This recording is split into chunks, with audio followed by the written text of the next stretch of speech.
क्या आपकी कुंडली में छुपा है कोई राजयोग? क्या आपको जीवन में बार बार संघर्ष का सामना करना पड़ता है और आप जानना चाहते हैं क्यों?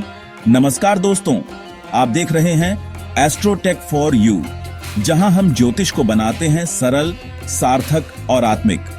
आज हम बात करेंगे कुंडली के 7 सबसे प्रभावशाली योगों की, जो किसी भी इंसान की किस्मत को नई दिशा दे सकते हैं। सबसे पहला योग है राजयोग।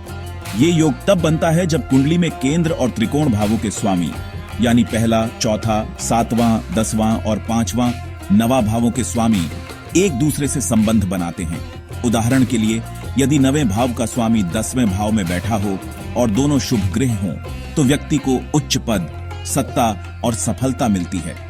ऐसा व्यक्ति अक्सर किसी नेतृत्व भूमिका में होता है, जैसे CEO, राजनेता या प्रशासनिक अधिकारी। दूसरा है गजकेसरी योग। जब चंद्रमा और गुरु एक दूसरे से केंद्र स्थान पर हों, तो यह शक्तिशाली योग बनता है। उदाहरण, चंद्रमा पहले भाव में और गुरु चौथे में हो। इस योग वाला व्यक्ति बुद्धिमान, प्रतिष्ठित और परोपकारी होता है। समाज में उसे मान सम्मान मिलता है। तीसरा है धन योग। यह योग तब बनता है जब दूसरे, 11वें, 5वें या 9वें भाव के स्वामी आपस में अच्छे संबंध में हों। उदाहरण, यदि दूसरे भाव का स्वामी 11वें में हो और लाभ भाव में कोई शुभ ग्रह बैठा हो, तो ऐसा व्यक्ति खूब पैसा कमाता है। यह योग व्यापार, निवेश या करियर से अच्छा धन देने वाला माना जाता है। चौथा है कर्म योग। यदि 10वें भाव में मजबूत ग्रह बैठा हो, विशेषकर सूर्य या मंगल, तो व्यक्ति में नेतृत्व की क्षमता होती है और उसका कर्म क्षेत्र मजबूत होता है। यदि दशा और गोचर भी उसका साथ दें, तो व्यक्ति अपने क्षेत्र में नाम बनाता है। अब बात करते हैं एक अनोखे योग की, विपरीत राजयोग। जब 6ठे, 8वें या 12वें भाव का स्वामी उन्हीं घरों में बैठा हो, तो शुरू में संघर्ष होता है, लेकिन वही संघर्ष व्यक्ति को मजबूती और सफलता दिलाता है।